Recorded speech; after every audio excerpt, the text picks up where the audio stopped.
Welcome to the Elephant Podcast. My name is Gathara. I'm a curator for the Elephant. And today we'll be discussing the two-thirds gender bill and women's representation in general, both in our elective positions and in our appointive bodies. With me is Marilyn Kamuru, who is a consultant on governance and gender. She's also with the collective that is the We Are 52%, who have put together a petition to get Parliament dissolved for not complying with the two-thirds gender rule. Also, we've got Caroline Kioko from the Center for Rights, Education and Awareness. She's the head of Leadership and Governance Program of the Leadership and Governance Program. And they also have a petition in the courts to, again, get Parliament declared unconstitutional for not adhering to the two-thirds gender rule.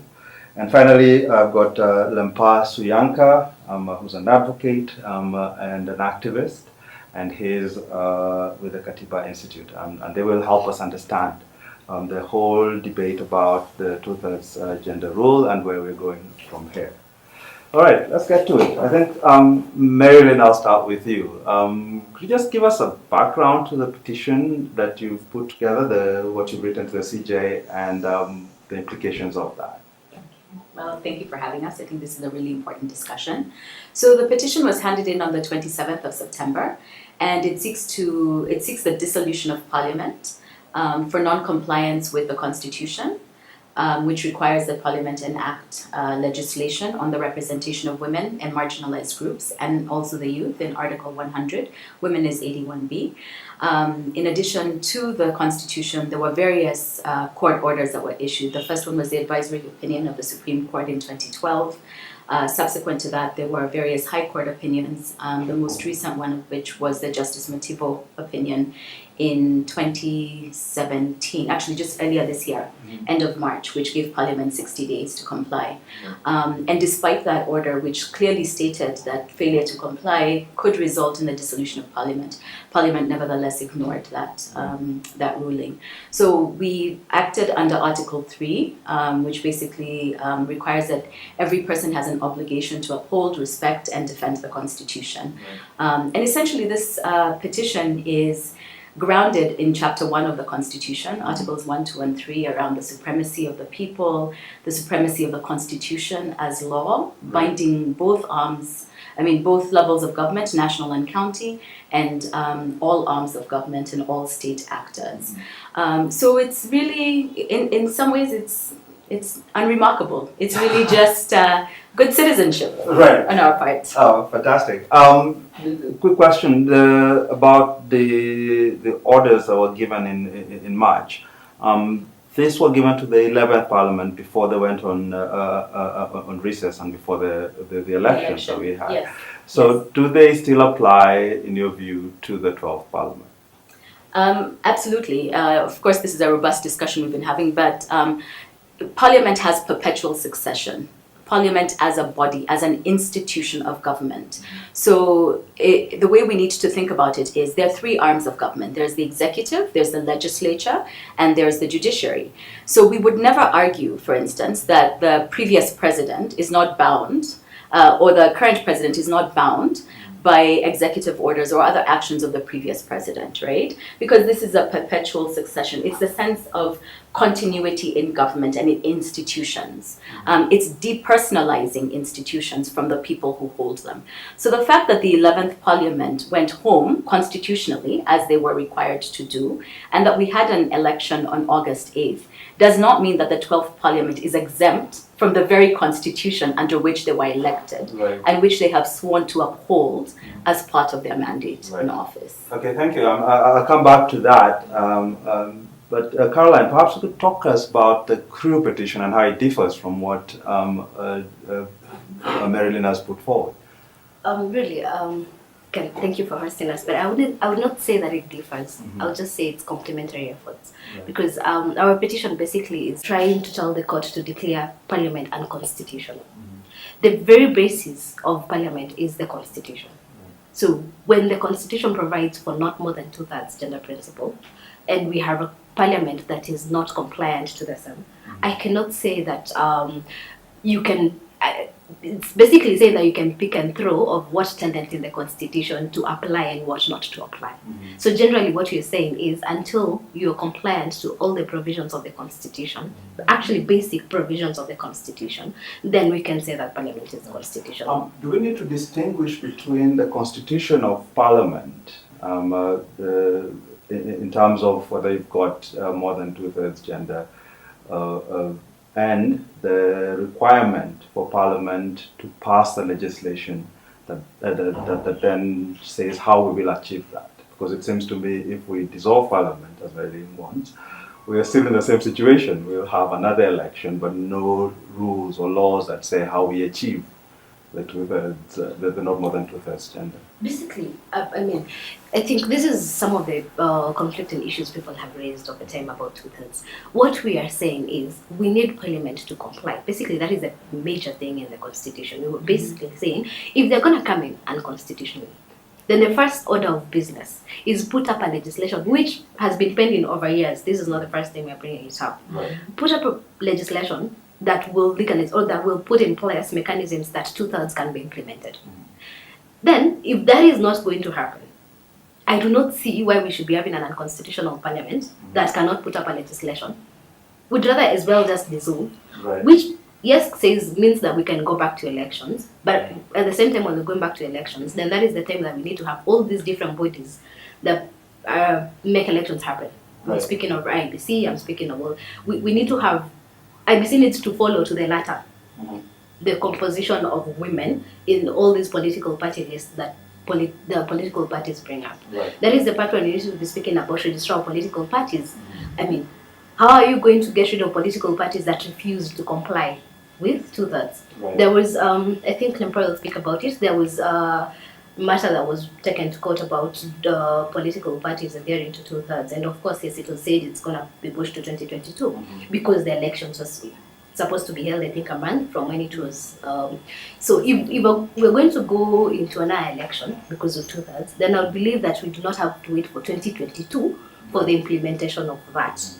Okay. Lempaa, just to bring you into this, just picking up from what Caroline said, in terms of ensuring that this happens, there are different several layers that we can look at. So we can compel Parliament to essentially have the 2/3, but also when it comes to having candidates and party nominations. What does the law say about that? And where are we, or how does your petition then fit into all of this, to this ecosystem? Yes, we thank you very much for hosting us here. I feel it for ladies in this country because it is historical subversion of their rights. Now, we as Katiba have in the past moved to the court, and we were targeting political parties because there is this misconception that civil society must direct its guns against the executive arm of the government and not the political, and actually the political party that forms the government. Right. If you look at the problem of gender misrepresentation in this country, it is across the board, and it is like the political elite or the political bourgeois is happy with the way things are, so that they are the ones who control. Some of them even sell party tickets to their friends and cronies, such that we move to court trying to actually enforce gender parity or the 2/3 gender question at the point of nomination. You would find that these political parties don't care, and that they are very good at trying to enforce the sovereign will of the Kenyan people at the national level, but at the institutional level, institutional that built into democracy like political parties, they don't give a damn. So we moved to court, and we were trying to have an order that party nominations adhere to that gender rule, and Justice Matipo, I think, actually suspended. He gave a suspended judgment because we are just too close to the August election, and told political parties, which should actually be served on, I think IEBC was also a party, that when they received these nomination candidates for general election, that they must demonstrate that their nominations, which mostly is a sham, as we all experience. However sham it is, must adhere to gender rule. I would borrow the recent formula by the Supreme Court of Kenya, that we do not only require to show the numbers, we must also show how we reached, or how that numbers. The process matters. Yes, so that we, in the same token, or in the same at the same wavelength, we not only require parliament that is constitutional, but we must also show the process of getting that parliament. How practical would it be to require parties to nominate candidates according to the 2/3 gender rule, given that most of these parties are going through primaries? It's all elections, that you can't compel the electorate to get 2/3 or a third of them to be women, the candidates. You see, we require a formula to achieve two gender rule, and this formula cannot only be applied at the national level, even at the party. These parties are funded by the people. In fact, any one person, I'm not in Jubilee or NASA, but any one person can move to court and compel them to do that, because they run under our finances, our money. We are the people who fund these political parties, in understanding that they contribute to democratization process in this country. So therefore, you cannot sit back and ask what is the formula, because the same question would be asked at the national level. Right. Yes. I mean, and it brings me to this question, and maybe Marilyn, you would want to address it. We've got a formula at the county level. That's it's in the Constitution. Why is it we don't have a formula in the Constitution for the National Assembly, for the Senate, to achieve these 2/3? And also with regard to the political parties nomination process, why is it that this was left up to Parliament, but on another level it was insisted this is how they do it?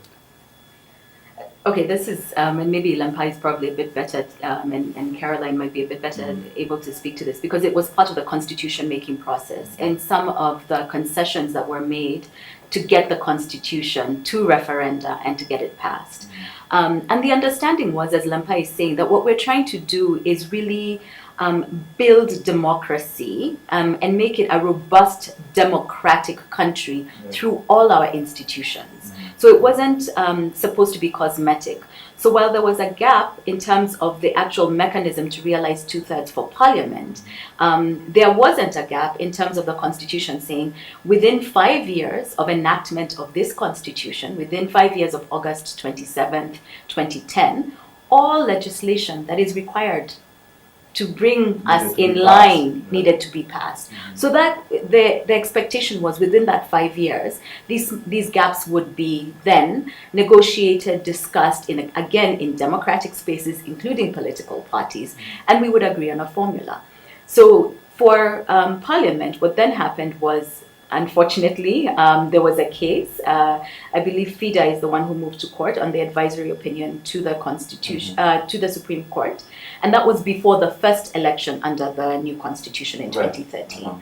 And in that case, which the Attorney General was a part of, the court basically, I think, in a very I don't know if it was so smart now, but anyway, the court basically said, you know what? We look at the Constitution and we see that the Constitution said you have up to 5 years to pass this legislation. You haven't passed it. And so the majority opinion was, then you pass it within these 5 years, right? By August 27th, 2015. Right. They did not do that, right? Our Chief Justice, in his dissent, in his sole dissent, in a very prescient dissent, I would say, said, no, actually, I don't believe that the Constitution envisaged going to the first election without ensuring that women were part of the first Parliament. Right. So unfortunately, that was the dissent, and that's where we are. But that gap is actually, again, met by the Constitution, and it's the consequential legislation is the 261 that we've actually petitioned the Chief Justice on. where we're basically saying our constitution provided that it must stay alive. It actually provided its own mechanism not to die. It said within 5 years you have to pass these laws. So when Parliament is failing to do that, they're actually trying to kill the constitution. Which then brings me to Caroline. And Parliament did extend for itself. The 5 years was supposed to have done it by 2015. Then they extended it up to 2016 for 1 year, which I think was the limit. They can't extend it anymore. And the crew went to court after the lapse of that 1 year. And that's how we get to the Mativo judgment, I believe. And could you just explain to us then where we are? Because you petition. 2017 there is a judgment given. Parliament is given 60 days. And after at the lapse of that 60 days, they haven't done it. They go into recess. Did that ensure that they couldn't be dissolved because they're already out? First, this is the part where I don't like using these words, but I'm going to use it anyway. This is where you see impunity and people exercise in impunity in Bradley. Really, we have nothing to do. People think there's nothing they can do about it, because I'm imagining we went to court. Yes, time has lapsed. This is not the first time we've gone to court, though. We have been in court basically ever since the constitution was passed. We have been in court. So we go to court. You guys managed to extend. We're using Article 61. You managed to get the 1 year fine. Still, in that 1 year, we don't have a legislation. And then we go to court again. Time has lapsed. You need to come up with a legislation. Honorable Mativo gives a very progressive judgment and gives 60 days, which was within the timelines. It was before the recess. And of course, 60 days is not even obeyed. And weirdly, and this is on record, you hear some of the parliamentarians stand in public to say that they are not going to implement. Really, that is not impunity. I would want to know what that is. And then after that, 60 days have lapsed. Now we have to go again to court and say, rather, we were thinking there was a process. Let's go back to court. This has lapsed. They have not done anything. But still, in it, there was another thought that came in. You see, what is the role of the Attorney General? As an advisor, his work is to look at all these things that are happening. And mark you, he was part of the whole of this process. It's not like we excluded him. And he knew about the judgment. He knew about the timelines. In his capacity as the advisor, he's supposed to be efficient enough to know that if Parliament does not implement this in 60 days, based on the Constitution, which is the power that put him in office, he should be able to advise the President on dissolution of Parliament without anybody moving him. That is the obvious thing that we anticipated would happen, and of course it did not happen. So what did we do? We wrote a letter to the Attorney General.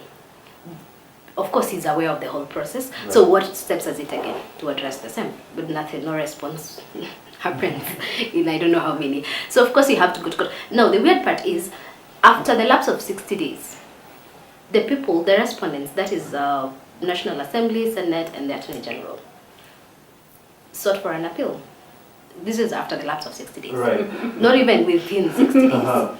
So you appeal in 60 days that you have not adhered. And you waited until 60 days were over for you to actually go to court to appeal. The matter is still ongoing though. Though I don't see the basis, and I don't understand why we're wasting court's time, really, because that is a last sheep. That is a sheep that's really serious. So what I'm saying is, as much as we want to say that this is a law-bound country, we live under the rule of law, we have the Constitution which we obey, and people quote the Constitution selectively when it favors them.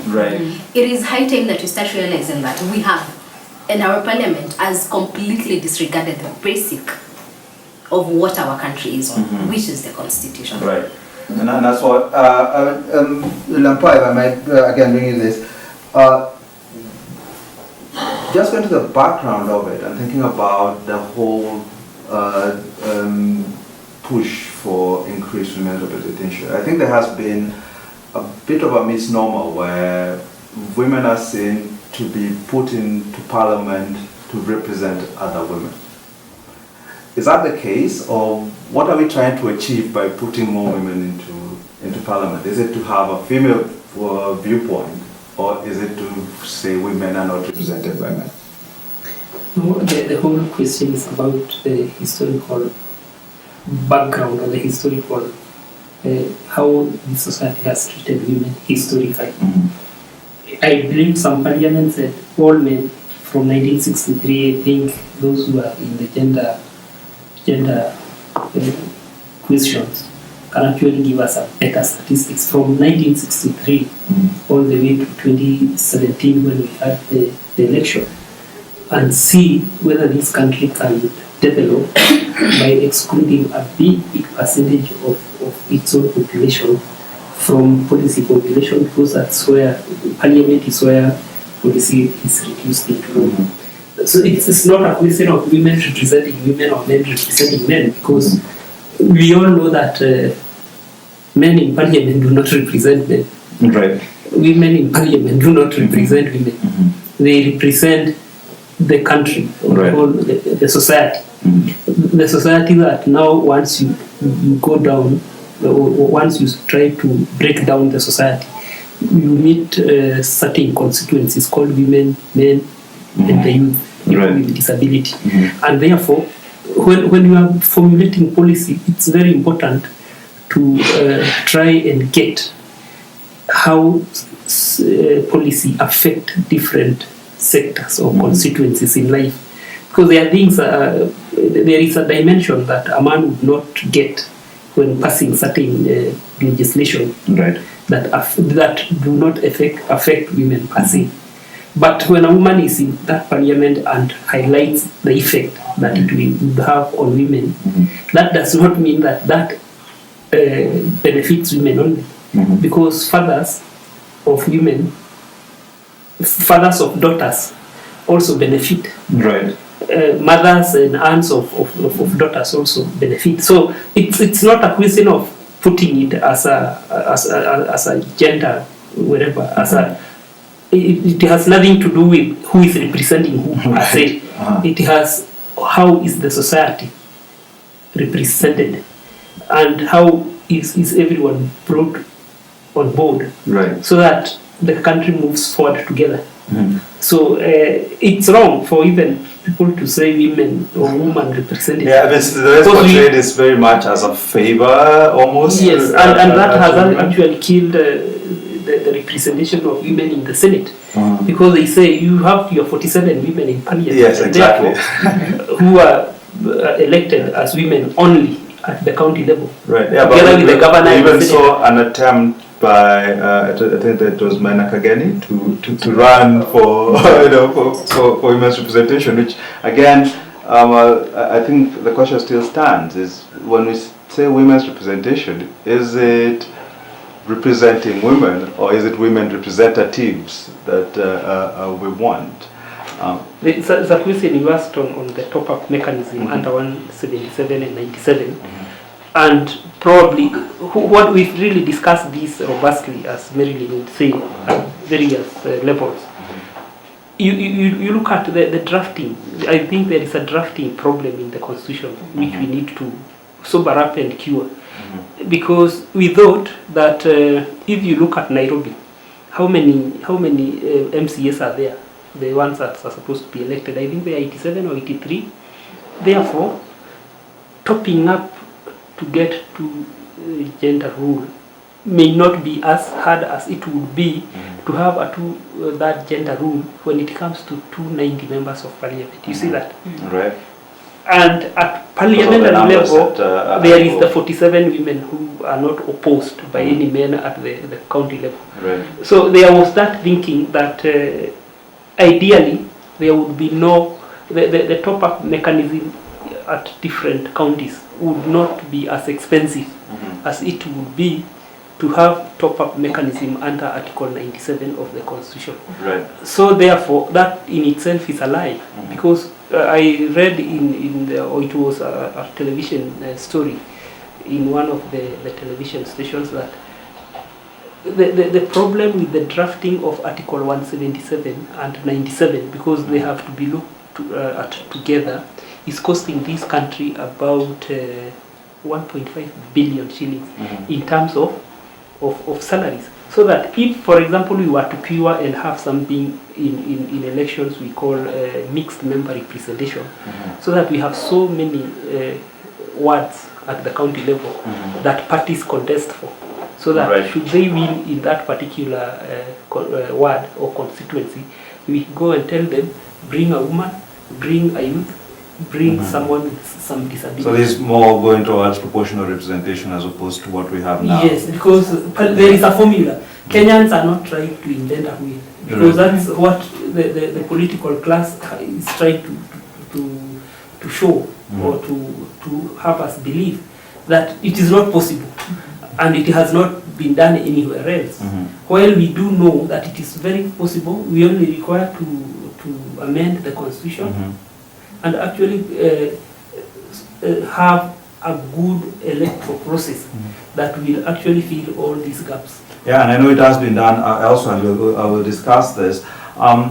Marilyn, in terms of just how we got to this 33%, I'm very interested because initially, if we're talking about representation and that essentially Parliament, I think the idea will be Parliament then reflects our society, then why are we talking about 33% and not 52%? Well, the 33% is a number that actually has been proven in the literature around a critical mass required to bring about change in various societies, not just for gender actually, including in other societies where they may have a minority population. So it's not enough to just have a few people in. There's a certain mass that's needed to actually move a group. Those are the group dynamics. So that's where that number comes from. But I keep reminding people that the Kenya Constitution is absolutely unique in that it didn't set a 30% quota. It actually directs itself to power. And it says, we are limiting the dominance of the majority gender, whoever that might be. And by limiting the dominance, what it's actually saying is, we don't want to have, and this is actually a theme throughout the entire Constitution that's based on our history, we are very concerned about people, once they're in a dominant position, we have to limit the power of the majority. And that's a theme throughout the entire Constitution. And I hear a lot of talk now about the sovereign will of the people and sovereignty. And I want to keep reminding people, it's not that we don't understand sovereignty, it's that we understand sovereignty with limits. That's what the entire Constitution is about. So the 33 was basically, this is the critical mass that you need in order to really have robust and not sort of tokenism. So it's what's going to lead to significant substantive change. And then our Constitution basically was, we're limiting the dominance, and within not more than 2/3 is 50%. So it's very possible for us, even as Lempaa is saying, to have political parties who say, you know what, we're going to go for parity. We're going to push parity as an agenda. We're going to explain why it's important to our electorate. And I keep reminding young people, what we're really talking about is not representatives in terms of numbers. What we're actually trying to do is make this process more open and more accessible to you. Because what the political class is doing right now is limiting power to a few people and making sure that they're the gatekeepers who get to decide who comes in and who doesn't come in. You don't look right, you don't speak right, you don't have the right education, you don't come from the right tribe, you're not the right age. So family. So when we're doing this, what we're actually doing is we're saying, no, we want to expand this space. We don't believe that the only people who get to rule in this country needs to have a particular background, lineage, ethnic, history. So this is not a struggle, and you should see it for women or some activists. This is about, what's your life going to be like as a Kenyan? What are you allowed to do or not allowed to do? And we're saying you shouldn't be restricted from achieving what you would like to do in politics simply because you're a woman or you're young or you're a person living with a disability, or you come from a marginalized community. Which is interesting, Caroline, because the way it's been portrayed has been this quota that we are setting for, essentially for women's representation. But as Marilyn articulates, it seems to be a much wider struggle. We might think of people with disabilities, who we've also created quotas for, and stuff. And I'm wondering, and I'm thinking about how do we change the frame of the discussion so that it stops being seen as this thing that it's for women and women who should fight for. It's interesting to me that it's essentially portrayed that you have 47 women in parliament. They are the ones who should be pushing for the implementation of the 2/3 or not more than 2/3 gender rule. So how do we start changing that discussion, that conversation? I think this is a perfect time for me to say that I actually made a face when Lempaa started speaking and he said, I feel for the ladies. I was thinking, why? You need to feel for all of us. I mean, we are in this together, I think this is the part where I keep telling people that you have seen nurses on strike. We have seen teachers on strike and doctors on strike, and everybody goes on rampage and says they deserve to be treated fairly and they deserve to have a salary increment. And then you have seen caucuses and groups of people discussing about the corruption issue in Kenya, how we need transparency and accountability. Everybody at some point bases all these things on the Constitution. However, it is very interesting when you start speaking about 2/3. All of a sudden, it is not as important as corruption. It is not as important as doctors on strike. What we need to be looking at is... It's not as important as, for example, 60 days to do a fresh election. Yes. No, you start asking people. If we are at the point where we have a constitution and we're dissecting it, picking up the important clauses and the non-important clauses, and mark you, all these things that we are arguing for, most of them are anchored in the Bill of Rights, which we know cannot be changed, technically. Right. Whether we want to do referendums from A to Z, Bill of Rights is the one thing that we preserve as Kenyans. So when you want to speak about all these things and then decide that one clause, that one can be discussed later, this other one is important. What are we saying?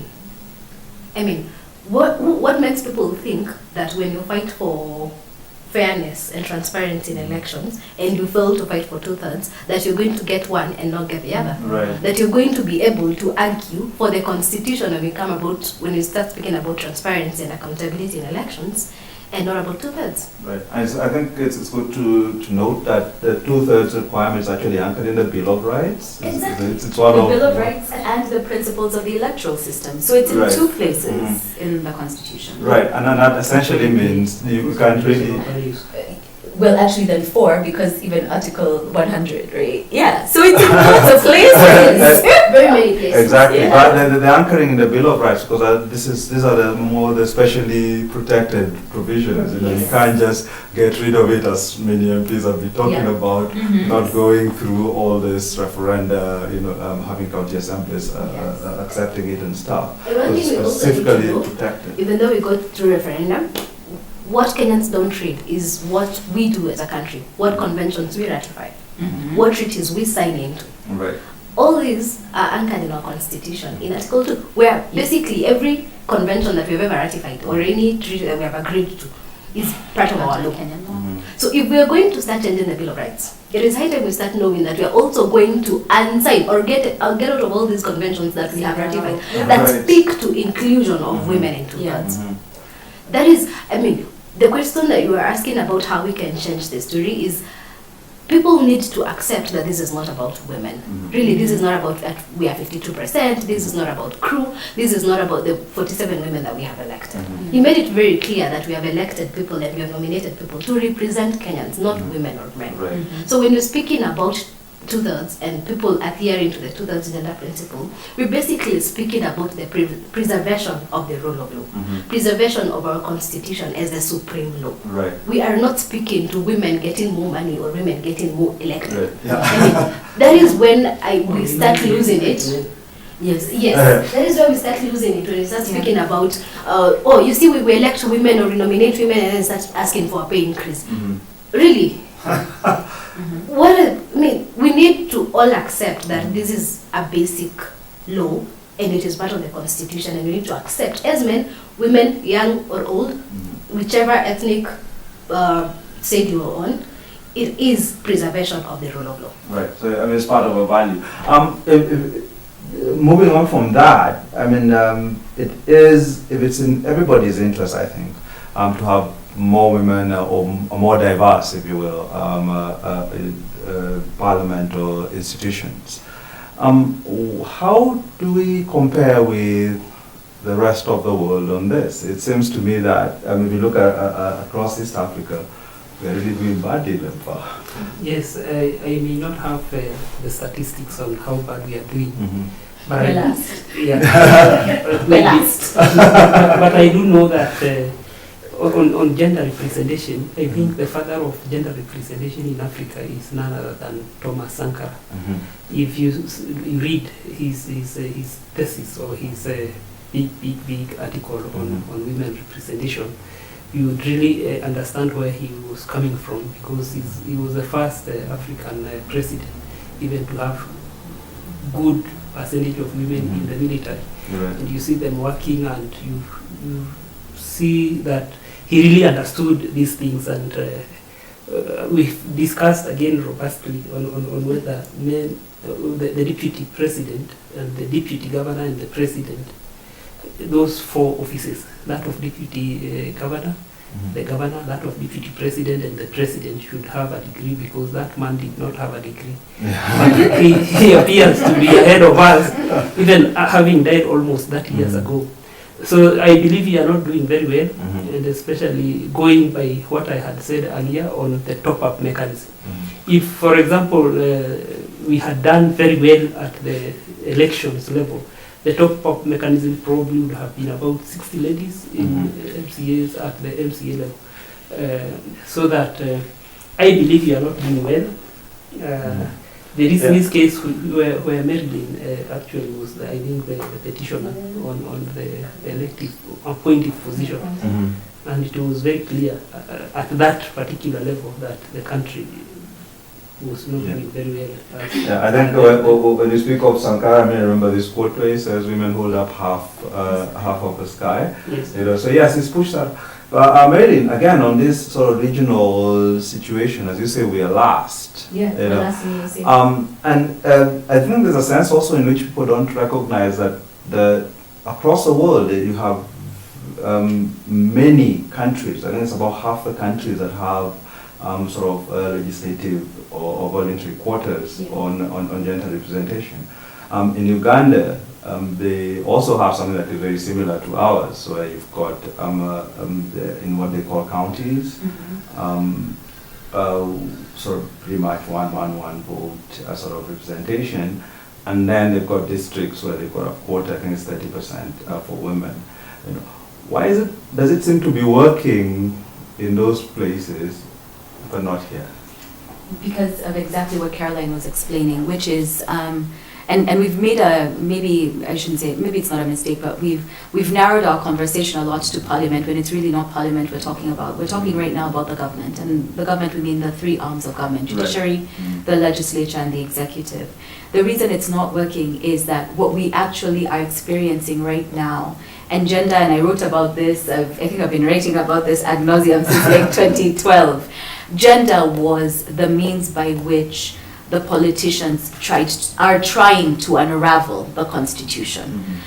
Essentially what we have today is a violation of Article 3.1, which is an attempt to establish a government that is otherwise than in compliance with this Constitution. Essentially, we are unraveling the state.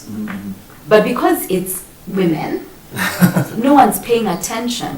But you don't die differently from a bullet than you do from a knife wound. You still die, right? So we seem to think as Kenyans that somehow the Constitution can only die in certain ways. The Constitution dies when it ceases to matter, and when it ceases especially to bind the government. So what Caroline was saying very, very well is that what we're really talking about is we're unraveling our entire system of governance. But because we've defined this as a woman's only issue, most people aren't paying attention because they think it doesn't affect them. As if when there's anarchy on the streets, you'll be like, I'm a man, right? Yeah, you know, they don't affect me, right? You can't take my property without due process of law because I'm a man. It's going to affect you the same way it's going to affect us. So regionally, what's happening is, while there might be streaks of authoritarianism within other countries in the region, they've drawn a line. Right. And that's an interesting thing. I mean, you talk about authoritarianism. It seems to me that lots of the countries that we would consider authoritarian are the ones that, are the ones that seem to make progress. You think of Rwanda with Kagame, Uganda, as I mentioned, with Museveni. These are the places where there seems to be progress, at least in as far as gender representation is concerned. I take your point that we can't reduce it only to its seats for women and stuff. Is there? But they're making progress because they're obeying their own law. Right. So the progress is not because they're authoritarian. It's because they're choosing to be bound by law. Right. Right? You tried to do what I was going to ask, which is whether the problem is with the democracy as we have defined it, that we do need a sort of authoritarian power to implement this. And I'll just jump into it quickly. I mean, if you look at places like the US, which is for many the sort of paragon of democracy, they're doing something like 19% in their Congress. So it's actually pretty bad even there. So do we require to have a sort of authoritarian streak in order to get this fixed? Probably can speak to that. And I'm thinking, when you say that we need to have an authority, okay, let me just put it this way first. The fact that we have not achieved 2/3 yet, and some other countries have achieved 2/3, probably we even have the same laws and same basic principles after all, is not because we need to have an authoritarian government. Simply because we need, like Marilyn is saying, we need to draw the lines. You given an example of the states. They have not complied, yes. However, we all know this.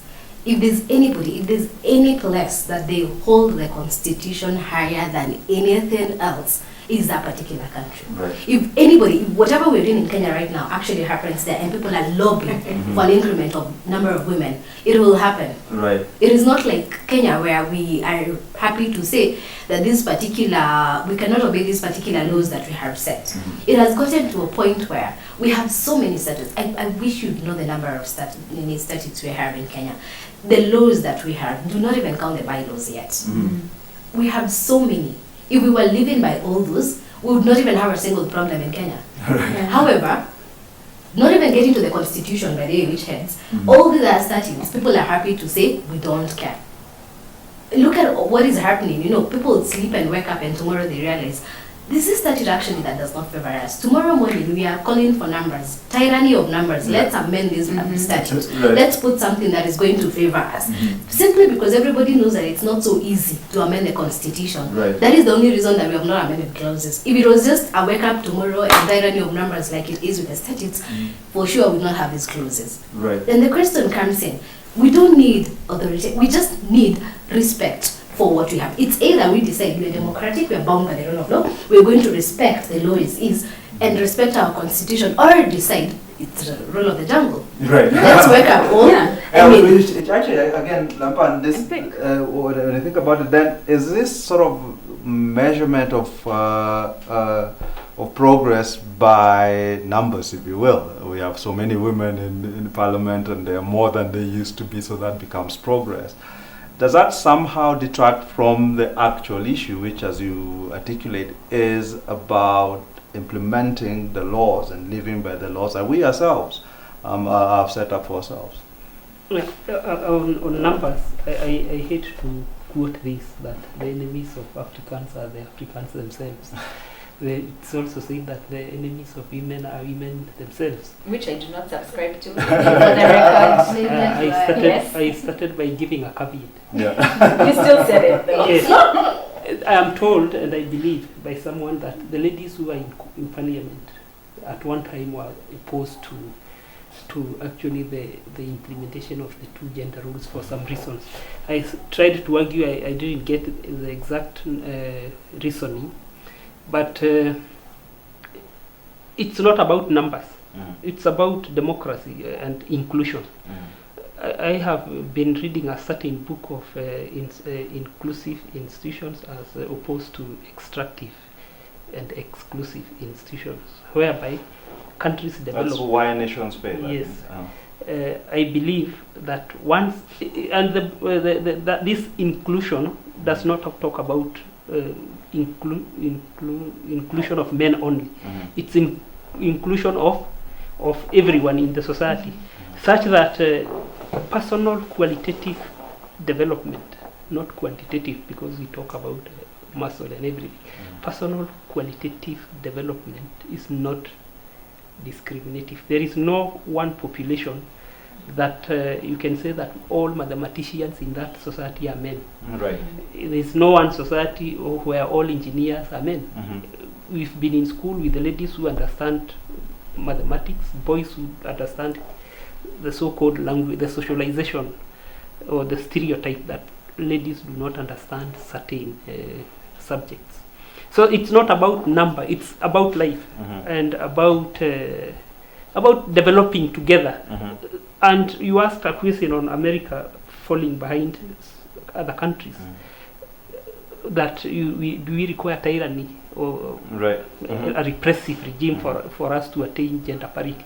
I believe there are countries, with the exception, like I believe Scandinavian countries are very good. They have achieved that without, you see, without authoritarianism. We are alive to what is happening in Uganda, Rwanda, and other places right now. We wouldn't want to take backward steps to achieve something. We would want to move forward, such that America, as you call it, paragon of I think democracy. I disagree because they even hang children, and their definition of who a child is so warped, such that it depends. Yeah, right, but it is a global thing. I mean, I think globally you've got like 17% being the average for representation. But what I'm trying to get away from is those figures becoming the measure that we But it's also use. which countries have been the measures, right? So I think for a long time, America has been really looked up to, and I agree with Caroline, it's especially around how they revere their constitution, right? But they've been horrible on gender. Right. They've really been quite bad on gender. And I have a friend of mine who always says, why couldn't we do better than America? Right. Like, because my image of myself is not limited at America, right? I would be happy to surpass America, and we've already done that. I think part of our problem as Kenyans, and there's a gentleman I want to quote, Kiguro Masharia, is we don't imagine what we want for ourselves. We live in this space and we're afraid of what can happen to us, but we don't imagine what do we want. Because for me, this is about what kind of Kenya do I want. I have 2 boys. I would really prefer that their mother was home a lot more, not going around doing this, right? Advocating for things that my mother was advocating for. Right. I mean, for me, I have this enormous sense of us being stuck as a nation. And it's because we're not choosing what we want. As Lempaa is saying, we need to pick our future. And if we're picking our future, authoritarianism is there. We could do lots of things.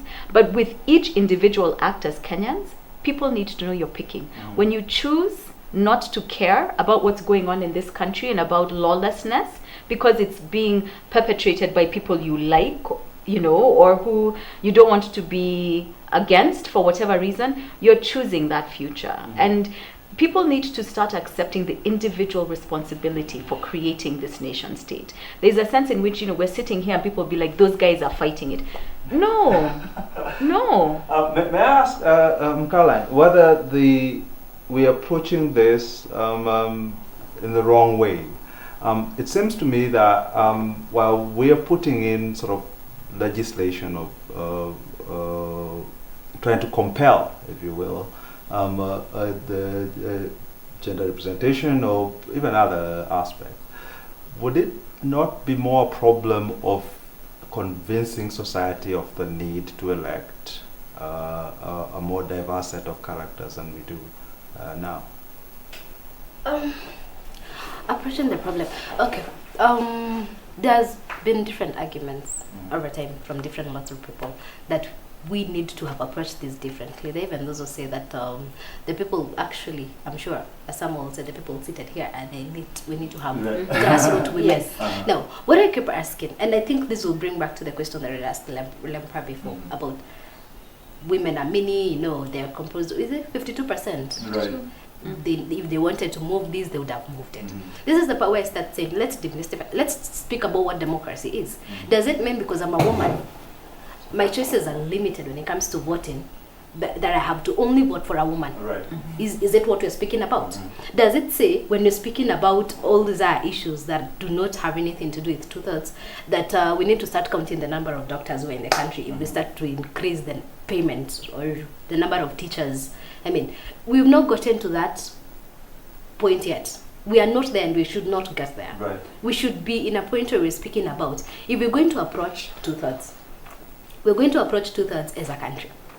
We're going to speak about 2/3 and fight for 2/3, implementation of 2/3 gender principle as a country. Right. We do not, and we should not allow ourselves to get to the point where we start saying, no, let the 52% of women push this agenda. Right. Let grassroots women and not the elite women push this agenda. Right. We cannot speak about that. I can say for sure Marilyn here is older than me. She has been in this. Okay, yeah. I can't deny that. She's been in this longer than I have. Let me rephrase that. That's okay, that's true. However, it doesn't mean that we are fighting a different battle. Yeah. It cannot say that because probably she's been here before. I have read some of the things that have happened. Probably I've not been there since when we started fighting for 2/3. I have not been there. She has been there for some time and not throughout the whole way. I cannot say that because she's been there longer than me. No, she understands the concept, and she's in a place to fight for women agenda more vigorously than I'm supposed to. The same way, I cannot speak about someone who is in campus or someone who is at home. Experiencing patriarchy at the highest of its level is not in a place to address 2/3 as much as I am, who has person who has read or someone who has enough or adequate knowledge on issues of 2/3. I cannot speak about it that way. So when you start talking about how to approach 2/3, I do not want us to lose the point. The basic is we need to address the issue of 2/3. Right. Who brings it up? How we bring it up, in whichever ways, whether we go to court or go to the streets, whichever ways, all these are complementing efforts to us achieving 2/3 gender principle. Right. When we start picking nitty-gritties, that is where we lose it. Yeah, and should we, I mean, obviously we should get away from this idea that it's a women's agenda or a women's issue. But I still, you haven't tackled the question that I asked. There's equality. I think we can discuss whether it's equality of opportunity that we want, so that people are able to run, and get elected on an equivalent basis. So that talks about removing barriers to women running, and not just women, whether it's disabled people, whatever. Or equality. I think we have privileged sort of equality of outcome. So where we say this is what we want, but are we really dealing with why the opportunity doesn't exist? Okay, let me address that now. We have what you're saying, opportunity, and we have what we need as equality. Right. Now, these two do not operate separately. Of course, we need equality. Of course, we need inclusion. But this inclusion and equality is going to happen based on several principles that are holding it high. So when you start saying that we want Parliament to come up with a legislation on 2/3, what we're speaking about is we have had a very long history of patriarchy and women not having to access these positions and not knowing how to access them. I can tell you of several communities where, even though we had the concept of 2/3, that they have these seats, there's affirmative action, you can vie for a woman representative. However, there are women who believe that there are specific women who are supposed to vie for these particular seats. It's not everybody. They are still oppressed, or they're still living in the concept where community does not allow you as a woman to be a leader. I have gone to communities where when you have a meeting, men should sit on the seats and women should sit on the ground, simply because that's how the setting up has been. Right. We have a long way to change values. We have a long way to change norms, to change what society has accepted to be true. These cannot be different from when you speak about female genital mutilation. Right. When we have communities that have been practicing FGM ever since, they have changed. Right. We are not 100% there, but they have changed. They have made progress. This is basically change of norms and cultural values. Right. We cannot say that 2/3 of women representation is any different. We want the opportunity. We want the space first. Inclusion, equality, provide for this. Then, of course, we are going to battle with how these women get there. Not to say that we are waiting for that for us to battle. We are still doing it. We have been doing it ever since. And I can attribute this to the increase in numbers that we have right now. Right. We have made progress. We have 3 senators, we have 3 governors. We didn't have any previously. I mean, this is major improvement. Right. Community has started accepting that we need women, and women can actually lead. They are no different from men. Right. So while we're still making this progress, we cannot be working with communities to change perception and change cultural norms, and then at the higher level, we have no space for these women. So you're telling women, Right. basically, you need to learn that you can be leaders, you need to buy, you need to occupy positions, to be a committee chairperson of the cattle dip in your village, but the cattle dip cannot accept you to be a chairperson. Right. You know, So we need change at both levels. we need change at both levels, and they need to work together. Yeah. Actually, which then brings me to Lempaa, and this idea, if we're to broaden this to say it's not a women's fight, it's a men's fight as well, you know, for the 2/3. Doesn't the fact that we've got these reserve seats, such as 47 women reps, sort of give an excuse for men to run away from it, so that they say, well, we already have seats for women, you know, so therefore, you know, I'm good electing another man, good keeping this sort of as a male-centric place. Actually, for us to achieve gender parity, we require broad coalitions of actors, not women alone. We require everyone on board.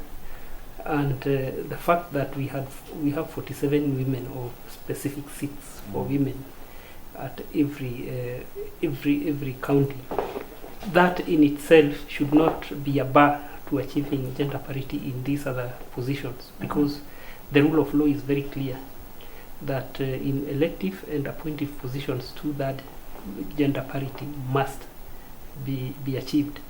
I even would say that the 47 women, to some extent, at parliament, at parliament representing women, or the so-called women rep, would somehow reduce the number of women when we calculate the 2 gender rule, because assuming that those women were also competing with men, Right. such that if for example we were to remove it, would actually fall lower. The percentages will be far much lower Yes. than if only we had if those positions were also available for men. So that if you think about it critically and philosophically, you would actually come to see it as a bar, as a bad law, because Right. it reduces the percentage per se, and therefore we have a long way to go. We must understand that gender parity is both cultural, historical, and colonial. In that, if you look at countries that colonized, like Kenya, the way they treated women.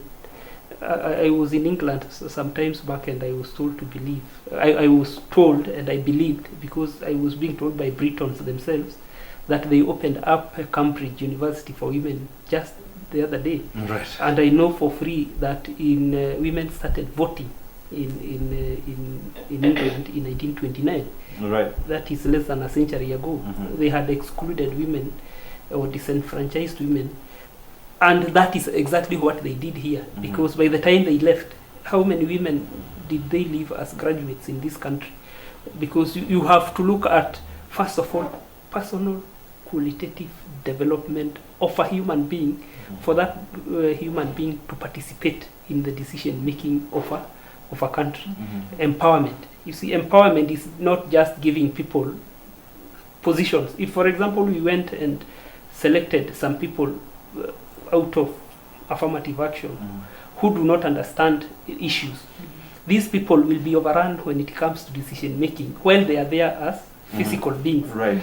So that this is a much bigger problem that must be understood within the context of historical, colonial, and cultural.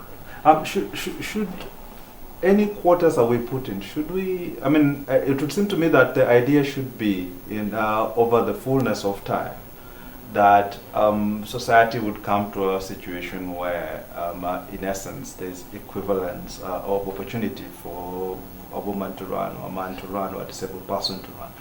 So should our quotas be time limited? Should we say we're doing this only for 20 years or for 30 years? Could we start with meeting them first, then we can talk about these other things?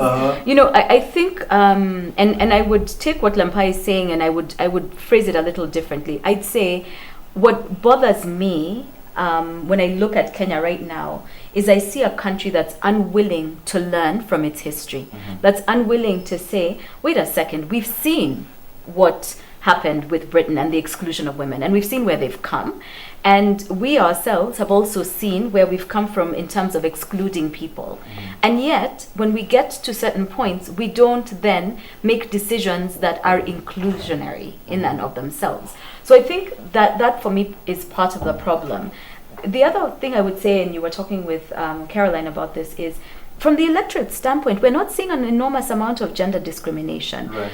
The FIDA, I haven't seen a report based on this election, although I think this election is going to be dicey for many reasons. I think that the numbers the numbers pose particular challenges. Right. Let's just leave it there. But the FIDA 2013 gender audit found that there was a 1 percentage point difference between the election of men and women, even though for every, I think it was 1 to 15 for national positions, for every woman who ran, there were 15 men. Right. You know, so the electorate was not making that distinction. Lempaa said something which I think is very profound, and we're not taking it seriously enough, which is that what we really have is the elite pushing down on the electorate a certain view of women that the electorate itself kind of doesn't have. Right. And it doesn't have because when you look at the number of women who are starting and running businesses, when you look at the number of women who are in school, who are getting an education, a higher education, tertiary education, it's not there. Yes. And even the numbers of female-headed households are exactly. all So our society and our politics are not moving in tandem. But what our politicians want us to think is, it's those elite women who are forcing it down your throat. Right. But no, actually, I patronize a business that is owned and run by a woman. Doesn't make a huge difference. I make demands as a customer and I expect them to be met. So we also have to ask ourselves again, what kind of country do we want? Where do we want to live? Right. Because this isn't our reality. Right. This is what we're being told. So Caroline, what I would be, I'd like to bring this back to the petitions themselves.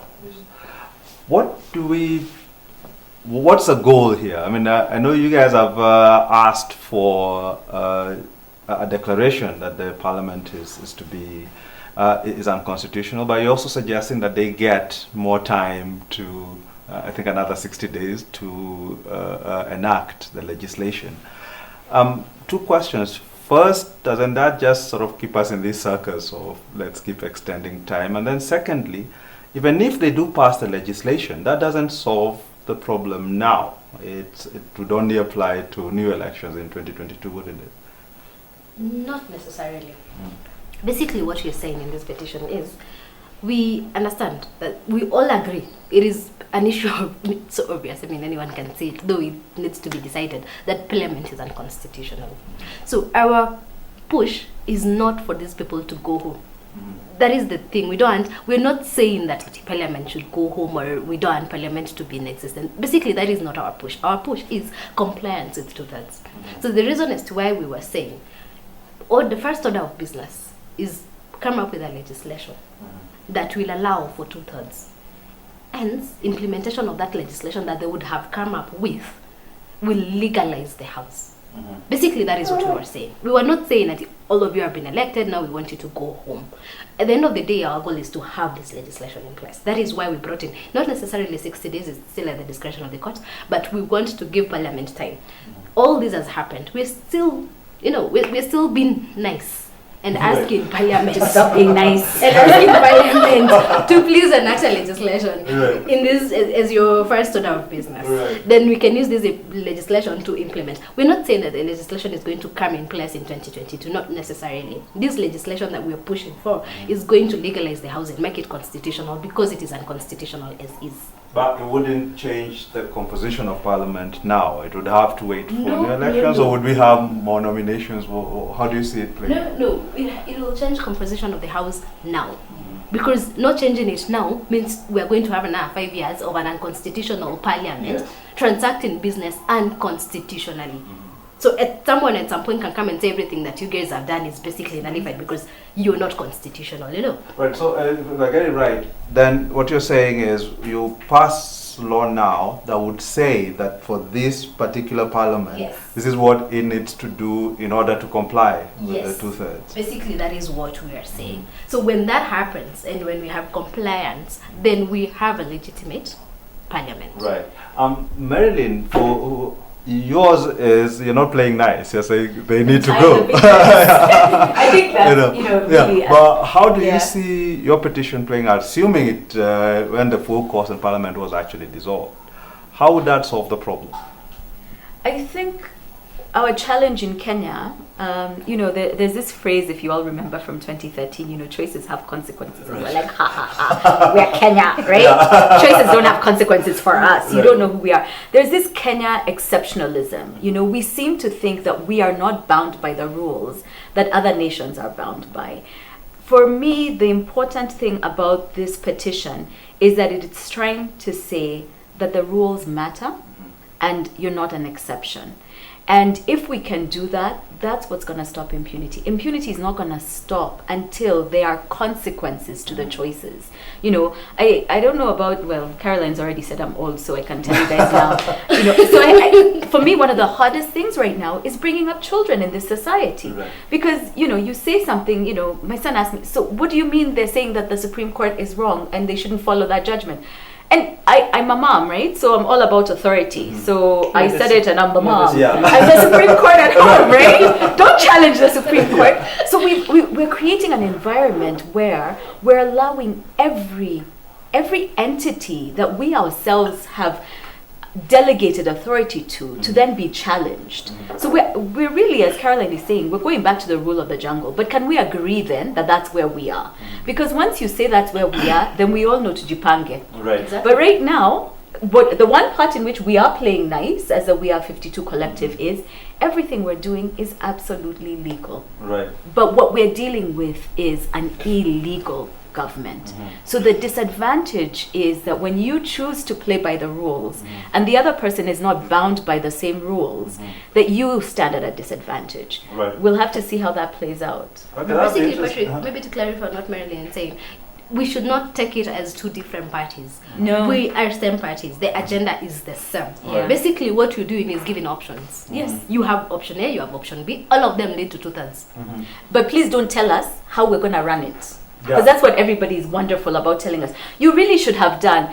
I would love, and maybe actually, Patrick, this is one of the things that you should definitely try and do. I'm not sure if they'll come to the elephant though, but I mean, we certainly should be asking the speakers of the National Assembly and of the Senate, explain why you're here. Right. We should be asking the political party. I mean, Jubilee is telling us they have a super majority. Brilliant. That means you can pass this, right? So what's your plan? Why haven't you introduced the bill? Actors need to understand that it's not, the authority is not just when it's convenient, right? It matters all along. So I think we also need to, we're doing something, when I was coming here, in fact, I was like, and it's because I feel like we're doing what we kind of do with rape victims, which is, so where were you and what were you wearing? We're being asked the questions and we're not the ones who broke the law, right? Yeah, exactly. We really need to put the guys who broke the law. Yeah, and this was intended to like sort of put you on No, I'm just saying. But Lempaa, I mean, I like that articulation that it's different options that are being given, and you have your own option in terms of the petition to change the nomination process and everything. My question is that this is very focused on elective bodies, and as Marilyn says, it's about government, and that government itself is illegally constituted. If you look at cabinet, you don't have 2/3 gender rule there. You look at the Supreme Court itself, it's constitutionally constituted. At what point do we sit back and we say it's not just Parliament?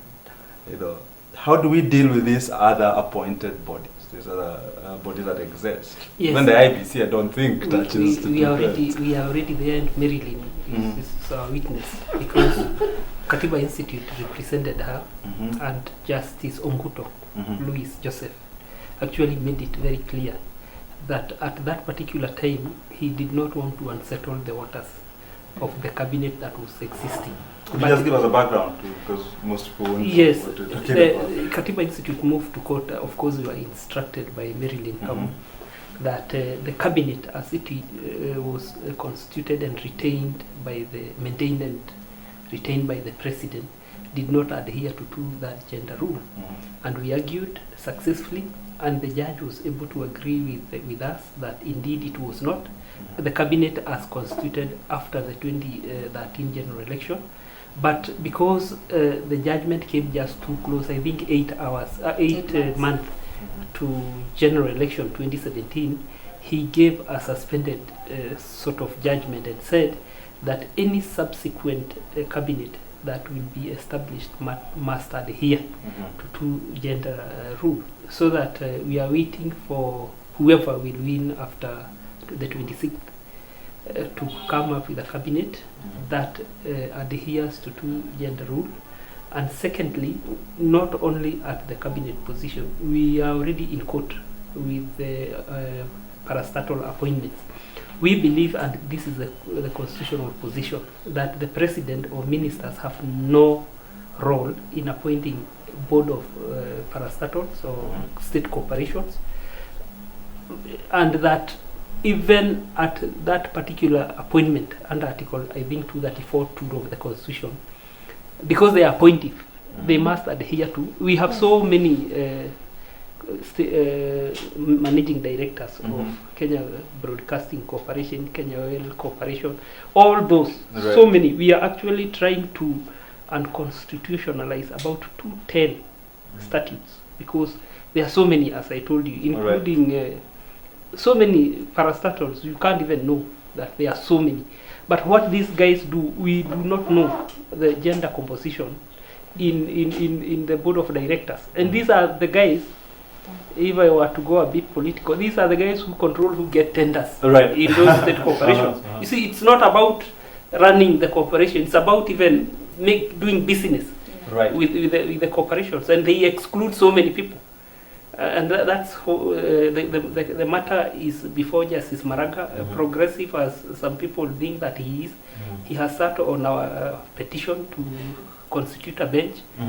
Maybe he wants to surprise us by giving us a bench of 13 judges.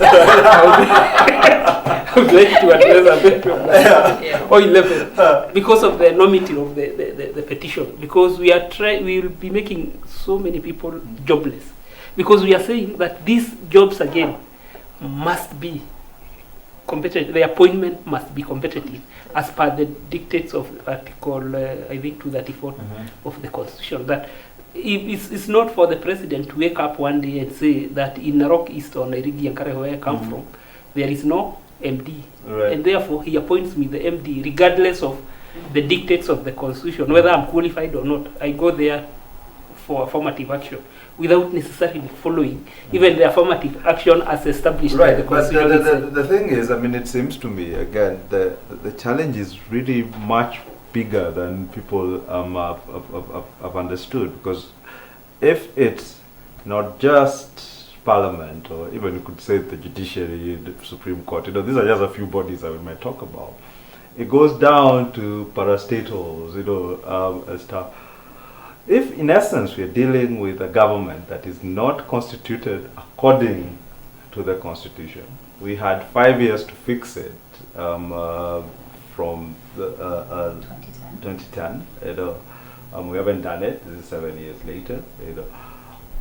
How do we address this in a holistic fashion? I mean, can we have one judgment that says everything must change, and somebody could argue Kenya has already made that judgment? How do we enforce that, without having administrative and legislative chaos? But before even Marilyn speaks, maybe I can say a sentence about that. I'm not understanding why we need a judgment. We have a constitution that says every appointive or elective body should comply to the not more than 2/3. But we have a situation where the government is not compliant. So how do we change? How do we change that without? I mean, everybody is afraid that it's just be now chaos because nothing can work. Saying that, as she says about the constitution actually says it not once but 3 times. Right. So therefore, I don't think that we require to waste resources and judicial time to go to court to enforce that what is expressed in the constitution. Right. And it's not that people normally say that they don't know. This constitution, before it was passed, people were given time to read. And I remember former President Moi Kibaki saying that hii nakala zinapeana ovyo so that people zinapeana ovyo. I print mine up today. Lempaa, I don't understand why we say we don't know. I mean, any person who drives a car and you're arrested by traffic police simply because you have done a traffic offense. Right. Do you get to say that I did not know? No. Then why do we have to pick where to say we did not know and where we know? And really, for you to qualify to be, let me pick a governor and to appoint your cabinet at the county level, you're trying to tell us that you appointed governor, but you were elected governor, but you do not know what the constitution says. You're trying to tell us parastatal bodies, the people who sit there, are so illiterate. They cannot read a simple clause in the constitution and agree to the fact that it says not more than 2/3. You should not have not more than 2/3 of the same gender. I mean, where are we? I happen to have actually worked and served in a state corporation, and I can tell you that most of those board of directors are illiterate. But I'd like to address this on the parastatals because I think you said 2 things which on the one hand it's true, on the one hand it's not true. So for the parastatals, one of the things I wanted to talk about is that we have complicity by international organizations, the World Bank, Africa Finance Corporation, Africa Development Bank, lots of international, the UN, lots of international organizations are choosing to turn a blind eye and are therefore complicit in the violation of Kenyan law. And they're acting in Kenya. Right. So if you are an international organization providing funding to a parastatal that is improperly constituted, you are acting on illegal instructions. That's basic law anywhere in the world, right? So even if maybe our Kenyans might not be able to read, which I will not concede because I think we have some of the most educated people in the world. What we're actually talking about is there's an ecosystem that is driving non-compliance with the law in Kenya. And they're not doing this in other parts of the world. The World Bank is not going to go to the US and tell them, so this thing, even though you guys are not compliant, let's just go ahead. They're not going to do that. Why are we as Kenyans allowing ourselves that the people we are attracting and the people who are then going to be attracted to us are people who don't want to follow the law. Right. So it's in some ways it's very big, in other ways it's not very big, because what it does require is, frankly, one person just needs one case in DC. And Lempaa, if you're looking for a petition, help. You can undo it with individual actions. There's not going to be a big meeting of all the members of government in a room and they decide. It's going to be a CS who says, I cannot do that, that's not compliant. It's going to be a parastatal appointee who says, I will not sit on that board is not compliant. It's going to be AFDB and the World Bank saying, we cannot fund you until your board is compliant. It's everybody doing their bit. It's everybody's fight, and actually, I think that's excellent. That's a good place to end because we're basically out of time. Thanks a lot for coming. Thanks to my panel. Really learned a lot, I have to say. And I think it's a conversation I should keep going. And I think the point that it is everybody's fight. It's not a woman's issue. It is an issue for society. I think it's something that we should really keep going with. Thanks a lot again, Lempaa, Marilyn, and Caroline. I'm Patrick Gathara, and we'll see you next time.